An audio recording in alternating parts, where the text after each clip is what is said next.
down to the ground. You're dragging me. It's constantly. No, I won't make a sound. I love the pain. It sets me free. It's wrong. I can't make right. I love the better below. You said myself that this is. Oke, lanjut. Nah, sekarang kita akan lanjut ke bentuk komunikasi yang efektif. Kira-kira seperti apa aja nih teman-teman? Di antaranya, yang pertama, komunikasi verbal efektif. Verbal yang biasa kita laksanakan, berlangsung secara timbal balik, tidak hanya dari satu orang aja, satu orang ngomel aja, ngomong aja tanpa ada timbal baliknya. Nah, itu tidak termasuk ke dalam komunikasi verbal yang efektif. Jadi kalau kita dalam menyampaikan komunikasi verbal yang efektif, yang berlangsung face to face, ini maknanya ini harus ringkas dan juga jelas. Jangan bertele-tele. Bahasanya juga mudah dipahami. Gimana nih kalau maksudnya itu saya bahasanya pakai bahasa, contohnya teh bahasa Minang nih, bahasa Padang, yang diajak bicara bahasa Sunda. Ini seperti apa? Apakah akan terjadi komunikasi efektif? Nanti kita bakalan bahas juga di tips ataupun di langkah-langkahnya. Oke. Selanjutnya nih, disampaikan secara tulus. Kenapa disampaikan secara tulus? Karena teman-teman, tadi yang berkaitan dengan seni menyangkut salah satunya perasaan. Jangan sampai kita nih menyampaikan komunikasi itu hanya kita, perasaan kita aja terus yang majukan, tetapi untuk perasaan yang kita ajak bicara itu tidak tersampaikan. Itu juga bukan termasuk komunikasi yang baik ataupun komunikasi yang efektif. Oke, untuk selanjutnya ini bisa memperhatikan norma yang berlaku juga, norma yang berlaku di masyarakat seperti apa. Contohnya nih, kalau teman-teman ini datang ke daerah Sunda, itu mungkin norma yang berlakunya juga berbeda dalam segi komunikasi, ritmenya, kemudian bahasanya seperti apa, dan lain sebagainya. Nanti kita juga harus menyesuaikan dengan tempat ataupun dengan adat istiadat di lokasi ataupun orang yang kita ajak bicara. Oke. Nah, selanjutnya teman-teman, dalam komunikasi yang efektif tadi yang verbal. Kalau sekarang non-verbal yang tidak langsung diucapkan. Salah satunya nih, kalau teman-teman mau berkomunikasi, mau itu dengan keluarga, mau itu dengan teman kerja, mau itu dengan dosen, mau itu dengan adik tingkat, kakak tingkat, hampir semua elemen yang teman-teman ajak bicara, ternyata di antaranya selain tadi kita harus memperhatikan budaya, bahasa, adat istiadat, dan juga pengaruhnya atau enggak, ringkas dan tidaknya. Selain itu juga nih, buat teman-teman semuanya, usahakan memperhatikan penampilan fisik atau grooming. Grooming ini sangat sangat penting apalagi untuk dunia broadcasting atau enggak public speaking. Kenapa? Karena biasanya seseorang itu melihat pertama kali itu dari penampilan. Penampilannya nih agak-agak gimana gitu ya, tetapi rapi, bersih, itu udah jadi nilai plus. Beda lagi kalau maksudnya teh kita nih setelan tidur terus ngomong di depan banyak orang, wah kayaknya nggak bakalan didengar juga ya. Jadi penampilan fisik itu ataupun grooming itu sangat diperhatikan. Grooming ini sangat penting dari atas, dari rambut untuk cowok mungkin ataupun cewek, dari rambut sampai ke bawah itu harus diperhatikan. Tapi ini terkadang saya juga menemukan mungkin di lapangan, ternyata kita nih kalau ketemu sama orang lain, wah memperhatikan banget. Dandannya aja 2 jam, persiapannya aja 2 jam, walaupun ketemuannya cuma setengah jam. Sementara dengan orang-orang sekitar kita, dengan keluarga kita, dengan masyarakat kita, terkadang grooming ini tuh tidak diperhatikan. Nah, ternyata grooming ini sangat penting dalam komunikasi yang efektif. Kenapa? Karena menyangkut juga dengan kenyamanan saat kita berkomunikasi. Grooming dalam soal rambut, grooming dalam soal penampilan fisik, baju, dan lain-lain. Oke? Tidak perlu mahal, yang penting apa? Rapih deh. Yang penting siapa yang pakainya ya. Oke, untuk selanjutnya ini dalam komunikasi nonverbal yang efektif itu harap juga untuk memperhatikan sikap tubuh, sentuhan, emosi, gerak isyarat. Diusahakan tidak berlebihan. Tidak sambil duduknya mungkin apa ya namanya itu seenaknya atau apa, tetapi tetap kita menghargai karena kita juga kalau yang dihargai tentunya kita menghargai dulu orang lain, oke? Nah, baik dalam wawancara ataupun mungkin teman-teman mau sidang skripsi dan lain sebagainya, ini sikap tubuh sangat penting juga. Dalam segi duduk aja, coba apa namanya itu duduknya tegap, berikan senyuman, kemudian juga apa namanya itu berikan dulu kenyamanan untuk diri kita, baru nanti kita siap untuk berkomunikasi dengan orang lain, oke? Tapi jangan juga nih teman-teman gini aja, ngehuleng aja dalam komunikasi, jangan juga. Tetapi apa? Sikap tubuh penting untuk apa? Untuk apa yang namanya itu? Mensukseskan ataupun mendukung komunikasi yang efektif karena gerakan tangan juga termasuk komunikasi gitu. Oke. Selanjutnya ekspresi wajah ataupun kontak mata. Jikalau teman-teman saat berkomunikasi baik sama siapapun, sama pacar kayak mantan mungkin. Nah, ini diantaranya apa? Diantaranya kita hargai dulu lawan bicara kita, salah satunya dengan menatap mereka, yes. Tapi menatapnya jangan terlalu dalam, nanti disangkanya apa-apa ya. Tetapi apa? Tetapi coba tatap dulu, kita saling menghargai dengan menatap wajah mereka, ada kontak mata, kemudian baru kita sambil menyatukan juga dengan sikap tubuh, dengan penampilan fisik, dan juga dengan komunikasi ataupun pesan yang akan kita sampaikan kepada lawan bicara kita. Oke? Selanjutnya nih, nah ini ada beberapa teman-teman bentuk dan juga jenis komunikasi yang baik yang digunakan biasanya untuk sehari-hari. Pertama, kalau bentuknya sih banyak banget. Kalau teman-teman juga ini referensi bukunya juga banyak. Kalau enggak mungkin pada saat searching di Google juga ini banyak banget. Tetapi kalau EH ini mengambil beberapa. Di antaranya kalau bentuk komunikasi itu sendiri, yang pertama komunikasi antar personal. Seorang-seorang. Kita ngobrol nih sama teman, ini antar personal. Ada juga komunikasi kelompok, satu kelompok dengan kelompok lain. Kemudian komunikasi massa, ini juga apa namanya itu melibatkan banyak orang dengan publik, dengan mungkin pada saat di pengajian, pada saat demonstran dan lain-lain itu, yes. Nah, kalau jenisnya nih buat teman-teman semuanya, ini ada komunikasi lisan dan juga tertulis. Kalau komunikasi lisan seperti apa nih yang kita ucapkan? Sekarang saya sedang mengamalkan ataupun sedang melakukan, mengaplikasikan jenis komunikasi apa? Komunikasi lisan. Nah, kemudian ada juga komunikasi tertulis. Teman-teman ini udah nggak asing lagi. Di antaranya, kalau komunikasi tertulis, ini berkaitan juga dengan apa namanya itu media cetak, kemudian apa namanya itu koran, contohnya itu majalah dan lain sebagainya. Kalau komunikasi verbal dan non verbal tadi kita udah sampaikan juga. Kalau verbal kita saling menyapa langsung. Kalau non verbal itu salah satunya tidak saling apa ya namanya itu tidak saling sapa menyapa secara langsung, oke? Contohnya itu seperti sentuhan, itu juga merupakan komunikasi, tapi masuknya adalah komunikasi non-verbal. Kenapa? Karena tidak berbicara secara langsung. Kalau alam ini, apakah alam ini berkomunikasi? Berkomunikasi juga, teman-teman. Salah satunya apa? Salah satunya komunikasi non-verbal. Hewan-hewan berkomunikasi, kalau antara hewan sih mungkin itu termasuknya komunikasi lisan ya, tetapi mereka juga berkomunikasi dengan apa? Berkomunikasi dengan alam semesta. Ayam berkokok, itu juga berkomunikasi dengan apa? Dengan alam semesta, bahkan dengan kita tanpa kita sadari. Yes, dan itu ternyata termasuk komunikasi non verbal. Kemudian nih teman-teman, ada juga komunikasi ke bawah, ke atas, dan juga ke samping. Komunikasi ke bawah, kayak gimana nih Teh? Kalau komunikasi ke bawah, itu biasanya dari atasan ke bawahan. Dari yang menciptakan kita ke hambanya, bisa jadi juga bisa.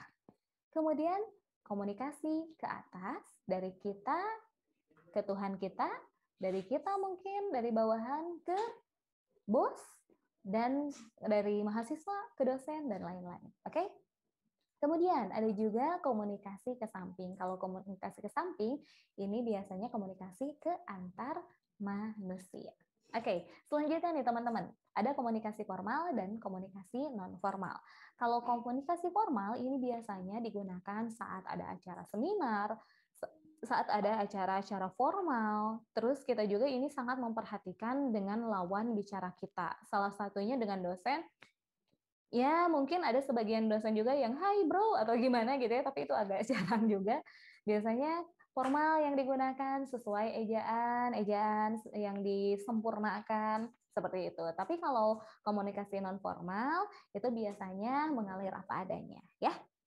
Selanjutnya nih teman-teman, ini juga bisa ada komunikasi satu arah dan komunikasi dua arah. Kalau komunikasi satu arah, dia ngomong bebarengan ya, ngomong berdua, tetapi tidak menimbulkan apapun untuk lawan bicaranya. Jadi dia hanya ngomong aja sendiri tanpa ada respon dari lawan bicara. Nah itu, kalau komunikasi dua arah, contohnya nih, kita lagi ngobrol terus direspon, kita lagi pidato, terus ada yang merespon, kita diskusi, ada yang menanggapi, itu baru yang dinamakan komunikasi dua arah. Walaupun yang diskusinya contohnya banyak orang, banyak juga nih yang menanggapinya, tetap aja. Itu disebut komunikasi dua arah. Dan yang tadi kalau tidak ada respon, itu disebutnya komunikasi satu arah. Mungkin salah satu contohnya bisa dalam sehutbah ya, kalau hari Jumatan mungkin untuk kaum muslim, itu biasanya yang digunakan komunikasi satu arah. Oke, teman-teman masih ada? Masih fokus, teman-teman? Oke, terima kasih. Selanjutnya nih, kita bakalan masuk kembali. Oke, sebentar. Oke, nah, buat teman-teman, kira-kira dari gambar ini, apa sih maknanya? Coba nih buat moderator dulu deh, Kang Pambi. Iya. Kang Pambi, hai. Ya, hai Teteh. Halo, Kak. Apa ya maknanya? Kira-kira Kang Kalau saya Pambi mah nih, gimana nih? nggak tahu ya. Kalau saya sih ngelihatnya gambar yang menutupi itu adalah diri kita dari segi yang lain. Seperti sosial media mungkin. Jadi tampak sosial medianya tampak seperti ini, tapi di belakang itu mungkin lagi sedih. Jadi yang ngurus sosial Kalau ini media sepertinya galau-galau. Kang Pambi ya. Kalau yang galau-galau ini nih nomor 2 dari paling kiri, mungkin galau-galau di sosial medianya, tapi aslinya mungkin orangnya ceria, tapi kontennya dalam dirinya mungkin membahas tentang kesedihan. Kalau Kang Pambi termasuk yang mana nih? Kalau saya termasuk yang lawak sih Teh. Lawak ya. Oke, terima kasih Kang Pambi. Nah, buat teman-teman semuanya, ini apa sih maknanya dari gambar ini? Terkadang kita kalau di media sosial itu banyak banget menemukan gambar seperti ini. Tetapi apa maknanya? Mungkin banyak orang juga yang mempunyai perspektifnya masing-masing mengenai satu gambar, sudut pandangnya masing-masing mengenai satu gambar. Tetapi ini teman-teman semuanya, jikalau sudut pandang saya yang berkaitan dengan materi kita hari ini, tadi betul banget menurut Kang Pambi, diantaranya ini jangan sampai teman-teman semuanya, contohnya kita sih bukan ke ranah media sosial ya, tetapi ini ranahnya langsung secara efektif komunikasi face to face. Di antaranya adalah jangan sampai teman-teman pada saat berkomunikasi, iya mungkin ya ini teh lagi sedih, tetapi diada-adain gitu. Ya mungkin dalam bahasa sederhananya menjadi seseorang yang munafik ya, di depan orang senyum-senyum dan lain sebagainya, padahal hatinya enggak. Nah itu kalau yang ekstrimnya. Tetapi kalau yang positifnya, ini salah satunya ini juga ada manfaatnya juga sih, ada bagusnya juga, ada nilai positifnya diantaranya pada saat mungkin on job, yes, kita lagi kerja, kita dalam keadaan sedih, tetapi kita harus profesional juga dengan memasang wajah ataupun dengan memasang komunikasi yang baik gitu. Yes, tetapi usahakan buat teman-teman semuanya, jikalau mau berkomunikasi, usahakan tadi cintai dulu diri kita, rilekskan dulu diri kita sebelum menghadapi orang lain. Jikalau lagi banyak banget, mumet banget masalah, terus kita dipaksa ataupun emang kita tugasnya harus face to face dengan orang lain, harus komunikasi langsung, usahakan kita rilekskan dulu tadi diri kitanya, kemudian simpan dulu masalah-masalahnya, barulah kita bisa untuk berkomunikasi dengan orang lain. Oke? Jangan sampai juga nih buat teman-teman semuanya lagi pada galau, udah weh diceritain semuanya ya, sampai ke bos-bos nangis-nangis gitu, enggak juga ya. Itu bukan termasuk komunikasi yang efektif. Tetapi kita usahakan cintai diri kita dulu, rilekskan dulu diri kita, baru kita berkomunikasi dengan orang lain. Oke teman-teman? Next. Nah, teman-teman, ini ada tayangan kembali, di antaranya spoiler dulu nggak nih? Di antaranya boleh ditonton dulu sebentar, ini bisa menjadi salah satu motivasi kita dalam berkomunikasi.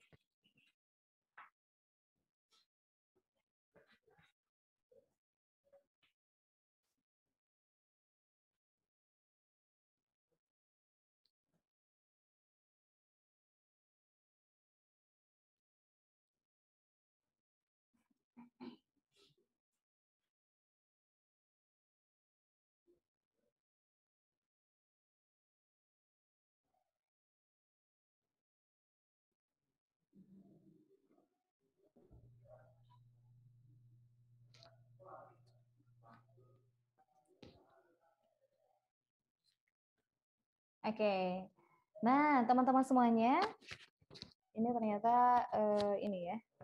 Oke, saya spoileran aja.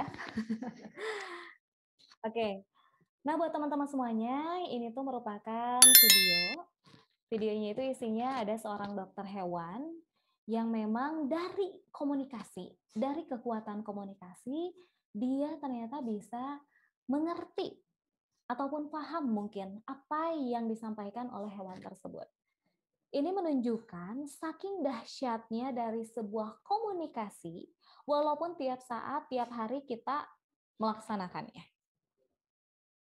Oke.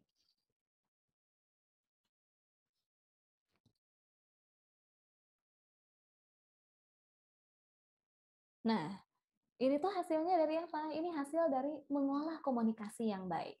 Setiap orang mempunyai kesempatan, setiap orang mempunyai kelebihannya masing-masing, jikalau kelebihan itu dimunculkan, dilatih. Nah, salah satunya dengan kekuatan komunikasi. Berapa banyak orang di luar sana yang melatih komunikasinya, melatih bagaimana cara dia berbicara, dan itu menjadi jembatan mereka sukses. Tetapi tidak sedikit juga nih buat teman-teman semuanya mungkin di luaran sana yang aduh pintar banget punten ataupun maaf, tetapi dalam segi komunikasinya kurang baik, itu sayang banget untuk apa ya, disampaikan kepada lawan bicaranya itu mungkin kurang juga gitu. Jadi di sini komunikasi sangat penting untuk dilatih, apalagi untuk pemula ataupun untuk sehari-hari. Oke. Nah, kita skip dulu aja ya untuk videonya. Nah, kita akan lanjut ke dalam proses komunikasi yang efektif. Seperti apakah? Ini dia. Oke, proses komunikasi yang efektif. Ada dari pengirim, pesan yang disampaikan, salurannya apa, dan juga ada penerima. Tetapi, mengapa di dalam PowerPoint yang saya sajikan, ini dari penerima dulu, baru ke pengirim. Kenapa? Karena tadi kunci dari komunikasi yang efektif itu adalah adanya feedback. Feedback terhadap pengirim. Adanya respon. Kalau kita nih berkomunikasi dengan seseorang, tidak ada respon, nah itu mungkin kita harus bertanya-tanya, ada apa di dalam diri kita? Apakah pesan yang kita sampaikan itu salah? Atau mungkin menyinggung perasaannya? Atau mungkin karena bahasanya yang berbeda sehingga untuk diresponnya itu susah gitu. Nah, itu yang harus kita perhatikan.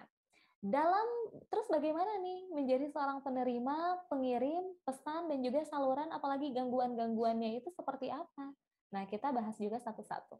Yang pertama, bagaimana sih menjadi pengirim pesan ataupun komunikator yang baik?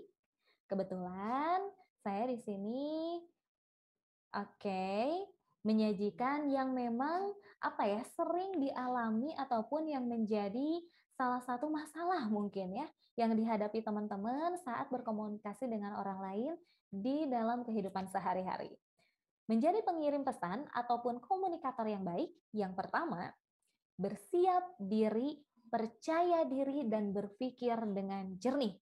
Percaya diri itu penting banget. Kalau kita tidak percaya sama diri kita harus percaya siapa lagi, benar nggak sih? Jadi kita harus percaya diri dulu.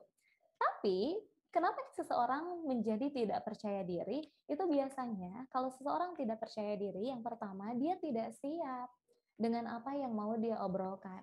Dia bingung, dia merasa takut salah.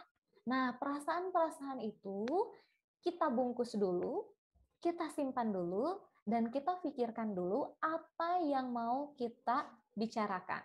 Kalau kita sudah punya konsep utama dari apa yang kita mau bicarakan, pasti kita akan percaya diri. Salah satunya karena memang kebetulan saya juga diamanahi sebagai penyiar ataupun announcer di Bandung Radio 952, menjadi seorang penyiar juga sama. Di konsep dulu apa yang mau disampaikan, bagaimana alurnya, kemudian apa aja mungkin lagu yang mau diputar, semuanya dikonsep dulu. Kalau kita sudah punya konsep utama, baru deh kita bakalan percaya diri dengan apa yang kita lakukan, dengan apa yang kita komunikasikan untuk orang banyak. Dan tetap di dalam komunikasi yang baik, di dalam diri seorang komunikator, usahakan juga untuk apa? Untuk berbicara itu yang bermanfaat. Apakah pembicaraan kita bermanfaat untuk orang lain, ataukah mungkin pembicaraan kita malah berpengaruh yang jelek untuk orang lain. Nah, itu harus dipersiapkan.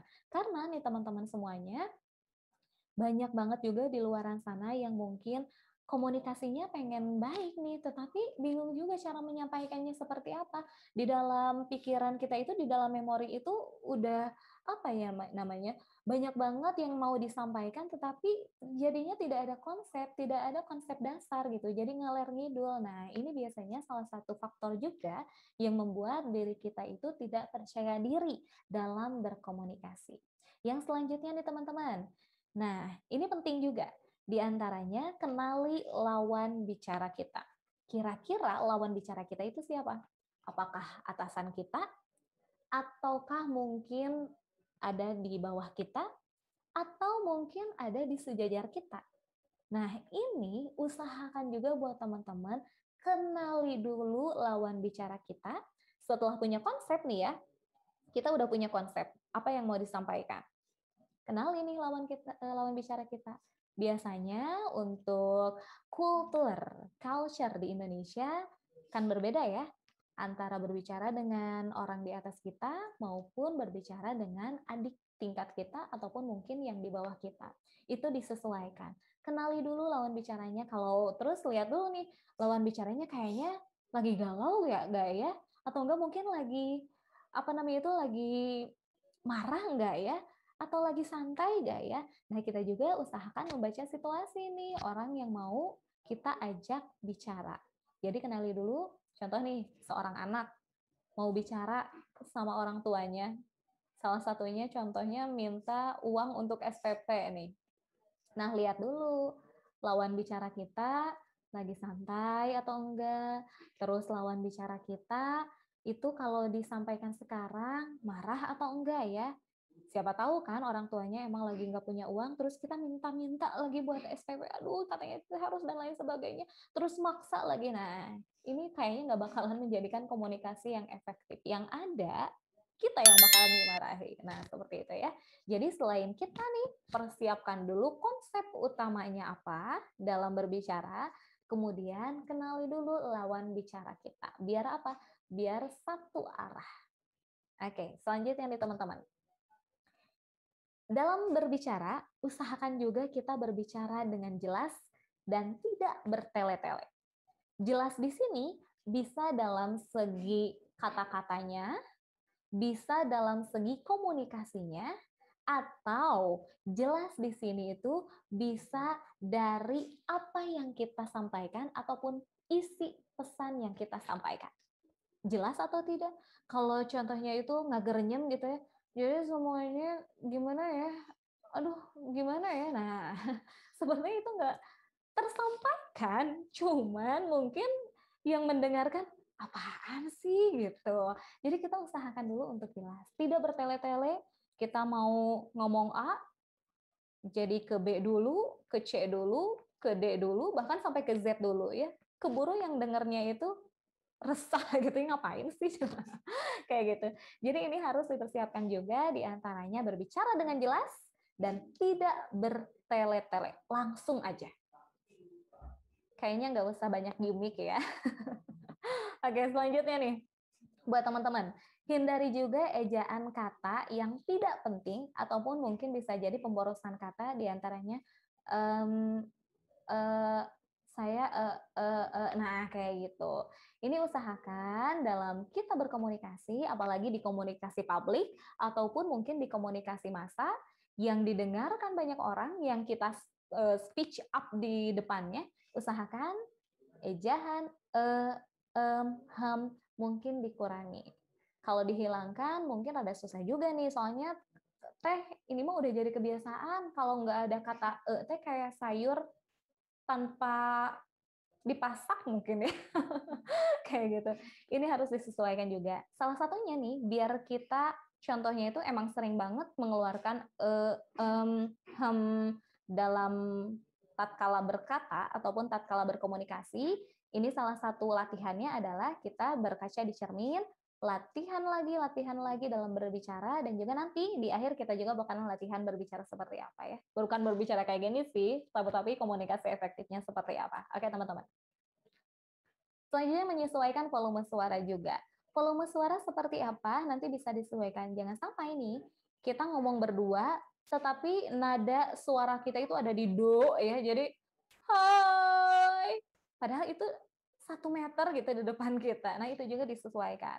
Terus jangan kekecilan, jangan ketinggian juga. Karena apa? Komunikasi efektif tadi kan bisa tersampaikan dengan bijak, dengan jelas, dan tentunya berpengaruh. Kalau terlalu sekecil, mungkin pengaruhnya juga bakalan kecil. Tetapi terlalu besar, itu terlalu over. Yes. Selanjutnya nih, berbicara juga dengan kecepatan yang tepat. Tetapi biasanya sih untuk sebagian orang ada yang tipe berbicaranya itu nereleng dalam bahasa Jerman ya. Kalau dalam bahasa Sunda itu nereleng. Kalau dalam bahasa bahasa teman-teman mungkin berbeda lagi ya. Di antaranya berbicara dengan kecepatan yang tepat, jangan terlalu panjang lebar satu kata, tetapi kalau untuk latihan sih itu boleh banget. Tetapi kalau untuk sehari-hari, usahakan jangan kecepatan dalam berbicara, jangan ke slow juga nih dalam berbicara, yang sedang-sedang saja. Oke? Selanjutnya teman-teman, gunakan intonasi yang dinamis. Contoh, jikalau saya siaran, kalau tidak pakai intonasi itu akan berbeda. Mungkin teman-teman juga kalau dalam berbicara dengan intonasi yang flat atau enggak yang ada ritmenya, itu akan berbeda lagi di pendengaran orang yang kita ajak bicara. Dalam mengucapkan selamat pagi aja, selamat pagi teman, selamat pagi sayang, selamat pagi ibu, itu kayaknya akan berbeda ya kedengarannya. Nah, karena di seminar kali ini judul besarnya itu adalah seni, otomatis kita mengeluarkan komunikasi yang enak didengar oleh orang lain. Intonasinya secara dinamis. Kayak tadi, selamat pagi teman-teman. Antara yang barusan dengan selamat pagi teman. Selamat pagi teman. Selamat pagi teman. Oke, mungkin itu ada perbedaannya. Tetapi itu balik lagi terhadap budaya di daerah sekitar. Jikalau mungkin di daerah kami mah emang berbicara tanpa intonasi juga udah bagus. Tetapi kalau kita ke daerah lain itu berbeda lagi. Nah, nanti tadi disesuaikan juga kita dalam berkomunikasi, oke? Next. Perhatikan postur tubuh. Jangan melenyek, tetapi kita siap, sigap, dan juga percaya diri dalam berkomunikasi. Oke. Next. Tadi masih sama, tatap lawan bicara kita. Tatap mata ya. Jangan nanti pingsan, oke? Terus selanjutnya juga gunakan ekspresi sewajarnya, tidak berlebihan.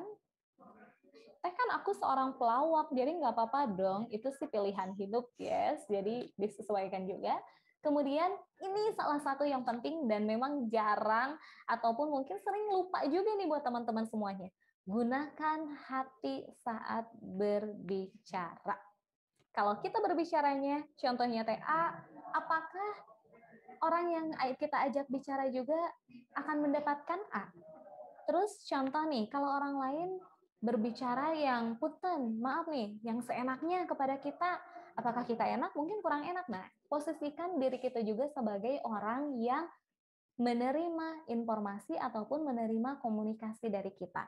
Apakah orang yang ajak kita bicara itu akan enak atau enggak? Mungkin akan tersinggung. Nah, di sini harus diperhatikan. Jadi jangan lupa menggunakan hati, tetapi hati-hati juga dalam memilih hati. Oke? Selanjutnya nih, tadi udah sebagai seorang pembicara, diantaranya kita harus pede, kemudian jelas, ringkas, diantaranya juga gunakan hati, gunakan intonasi, smiling voice, dan sebagainya. Selanjutnya, isinya nih, tadi di konsep awal, kita kan kalau mau berkomunikasi, ini tentukan dulu nih, konsep utamanya apa. Bagaimana untuk melatih konsep itu atau enggak menyampaikan isi pesan, menyampaikan konsep yang ada di dalam pikiran kita. Di antaranya ini jangan melupakan 7C. C yang pertama, jelas, lengkap, konkret, ringkas, benar, pertimbangan, dan juga sopan. Jelas. Jelas dalam segi artikulasi dan juga jelas dalam segi informasi. Lengkap, nggak sepotong-sepotong. Takutnya apa? Kita menyampaikan informasi kalau sepotong-sepotong, nanti tidak tersampaikan dengan benar. Konkret, benar apa adanya gitu, nggak gosip, dan juga nggak apa kata orang gitu. Tetapi itu benar-benar terjadi. Kalau mungkin kita pengen menyampaikan sesuatu hal, informasi, tetapi kita masih setengah-setengah juga terhadap informasi ini, sebaiknya itu di-skip aja. Kita cari dulu informasinya benar atau enggak, barulah kita komunikasikan. Jangan sampai nih kita menjadi orang ataupun menjadi sumber dari informasi yang tidak konkret. Atau enggak kita menjadi sumber dari informasi yang tidak benar. Hingga akhirnya kan kalau komunikasi ataupun perbincangan dari mulut ke mulut itu jadi apa ya namanya itu? Saya bicara A, tapi nanti yang diajak bicara terus bilang lagi ke si C itu bisa jadi ABC gitu. Jadi bisa bertambah. Dan usahakan kita jangan menjadi sumber informasi yang tidak konkret. Jadi dalam berkomunikasi itu cari dulu nih apakah benar apa yang mau kita sampaikan. Oke? Pertimbangkan juga tadi apakah pesan kita ini akan bermanfaat atau tidak bermanfaat sama sekali untuk orang yang kita ajak berbicara, benar atau enggak, tetapi tetap ada ranah sopan. Apalagi kita sebagai orang Indonesia yang memang dari masa penjajahan pun Indonesia ini terkenal dengan ramah tamah dan juga sopan santun, dan mudah-mudahan tentunya segi ataupun norma sopan di sini itu tidak dihilangkan dan juga tidak luntur termakan oleh zaman. Tetap sopan, tetap senyum, tetap tatap lawan bicara kita, dan juga gestur tubuh yang tidak berlebihan. Oke.